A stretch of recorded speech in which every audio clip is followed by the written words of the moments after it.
একটাও থাকবে না। এরকম আস্তে আস্তে আস্তে আস্তে ঠিক আছে, রোদ উঠবে, ঠিক আছে, আস্তে আস্তে রসগুলো টেনে নেবে, সব নষ্ট হয়ে যাবে। কি বীজ দিয়েছে এটা?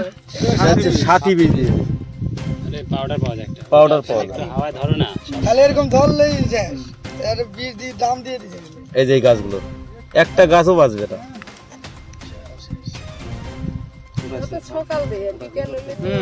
আর এই গাছগুলো একটা গাছও বাঁচবে না, সব শেষ। সারা বছরে একটাই ফসল হয় আমাদের এখানে।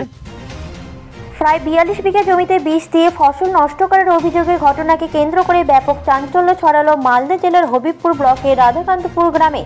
ঘটনাটি ঘটেছে 11 ডিসেম্বর গভীর রাতে। কৃষকরা যখন 12 তারিখ সকালে চাষের জমিতে ফসল পরিচর্যার জন্য যখন দেখতে যায়, তখন দেখে কে বা কারা ফসলের জমিতে বিষ মেরে সমস্ত ফসল নষ্ট করে দিয়েছে রাতের মধ্যে।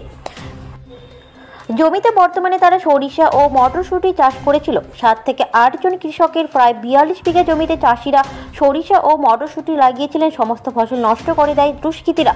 যদিও কৃষক নরেশ হাজরা, কুমারেশ হাজরা, দিলীপ সরকার, সুরজিৎ হাজরারা একটি লিখিত অভিযোগ করেছেন হবিবপুর থানায়।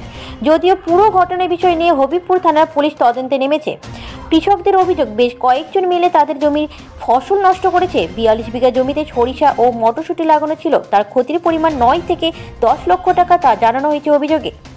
থানায় অভিযুক্তদের নাম ধরে কমপ্লেন করা হয়েছে। পুরো ঘটনার বিষয় নিয়ে হবিবপুর থানার পুলিশ ক্ষতিগ্রস্ত জমি পরিদর্শন করে যান।